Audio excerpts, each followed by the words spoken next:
Okay, so I've never really shown how I have my generator wired to the house. So a quick overview, my main panel, circuit breaker panel, I have an interlock that I had installed. And the way the interlock works is when power goes out, I turn off the main power, the 200 amp breaker. That allows me to turn on the 50 amp breaker. The 50 amp breaker is the breaker that has a generator circuit on it. I recently upgraded from a 30 amp to a 50 amp circuit so that I can power more. With the 50 amp circuit, I can power all the lights in the house, and then I'm just selective about which big circuit I'm going to run, be it the AC, washer, dryer, stove. Just won't run all those at once to make sure I don't overload anything. But I have a 13,000 watt generator, and that pretty much takes care of anything that I need to take care of in the event of a power outage. Okay, so that's a quick overview of the way I have my panel set up with the interlock. And the outside. So I have my 50 amp receptacle.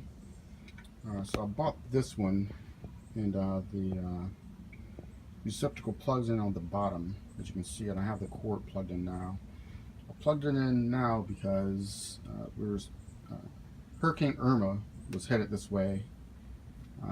What I didn't want to do is have to come out in the rain or the wet ground and try to get it hooked up after it rained. Very difficult to get it installed in that position underneath. The cord's kind of big, as you can see. The cable is very big. I'm not sure coming out the front's any better because of the weight of the cable. So I'm going to rethink the way that's hooked up.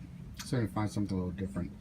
I've seen some that kind of angles down at the 45-degree angle. I think that would be a lot easier to hook up. So I'm going to find something like that as a solution. I'm not quite sure I like it quite like that. First time I ever had to use the 50 amp circuit, 50 amp box. The little 30 amp was a lot smaller, lighter, easier to plug in. So I'm going to rethink this one. But until then, just plug it in the event we get any rains from the hurricane, any power outages from the hurricane. I'm not on the ground trying to get it plugged in on the wet ground. So I'll just have it kind of coiled inside of a bucket. I'm going to put a lid over the bucket to keep rain out of it. And that way, if we do lose power, I got to plug in. We just take the cord and run it over to where I have the generator and just plug it right in. Hopefully we don't have any power outages where I'm at, and winds, rains don't get too bad here, but if they do, we'll be ready for it.